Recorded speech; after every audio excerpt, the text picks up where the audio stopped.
ఒక్కోసారి మనం తల్లిదండ్రుల పట్ల ఎంతో కోపాన్ని ప్రదర్శిస్తాం. అనుకుంటూ ఉంటాం అసలు వారికి మన గురించిన ఆలోచన ఉందా లేదా అని. అనుకుంటూ ఉంటాం వారికి అసలు మనం ఉన్నామనే విషయం కూడా గుర్తులేదని. వారి పట్ల విసుగు చూపిస్తాం.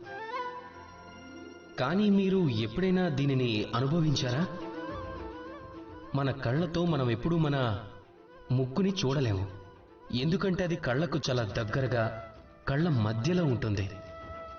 కానీ ఎవరైనా ముఖం మీద దాడి చేస్తే అప్పుడు మీ చెయ్యి అన్నిటికంటే ముందు ముక్కుకు అడ్డుగా పెట్టి దానిని కాపాడుకుంటుంది. మన అమ్మా నాన్న కూడా సరిగ్గా అలానే ఉంటారు.